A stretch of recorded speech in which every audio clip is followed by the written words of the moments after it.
Pemirsa, itu tadi informasi dari kegiatan warga di sejumlah wilayah.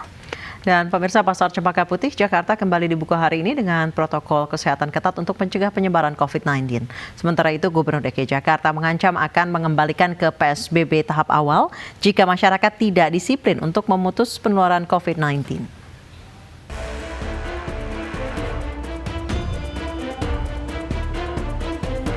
Pasar Cempaka Putih Jakarta kembali dibuka hari ini setelah ditutup karena 41 pedagangnya positif COVID-19.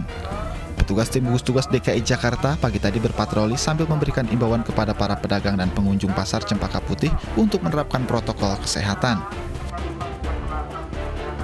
Sekali lagi kami himbau dan kami beritahukan kepada seluruh pedagang dan pengunjung Pasar Cempaka Putih, masker dan selalu jaga jarak dan mencuci tangan di tempat-tempat yang telah kami sediakan.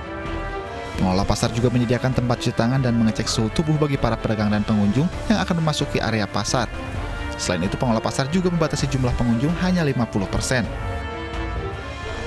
Kita selalu terapkan protokol COVID-19.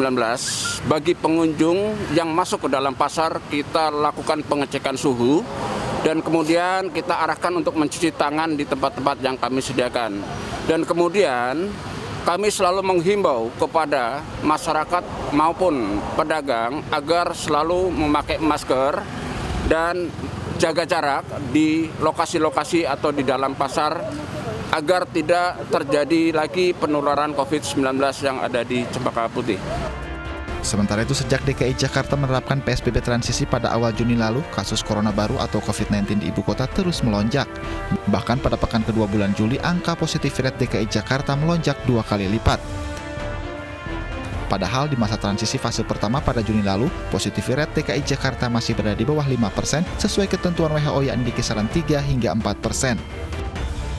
Namun semakin masifnya tracing digelar, memasuki pekan kedua terjadi lonjakan hingga 10,5%. Gubernur DKI Jakarta mengatakan meningkatnya kasus positif di ibu kota ternyata didominasi orang tanpa gejala hingga 66%.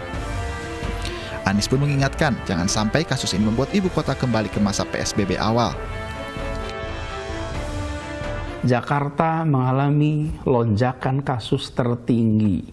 Saya ingatkan kepada semua, jangan sampai situasi ini jalan terus sehingga kita harus menarik rem darurat atau emergency brake. Bila itu terjadi, maka kita semua harus kembali dalam rumah. Kegiatan perekonomian terhenti, kegiatan keagamaan terhenti, kegiatan sosial terhenti. Kita semua yang akan merasakan kerepotannya bila situasi ini berjalan terus. Dalam 5 hari terakhir, penambahan kasus di ibu kota terus terjadi. Penambahan tertinggi terjadi pada Minggu 12 Juli lalu yang mencapai 404 kasus. Penambahan tersebut terbanyak sejak corona masuk ke Jakarta pada awal Maret lalu. Tim Liputan iNews melaporkan.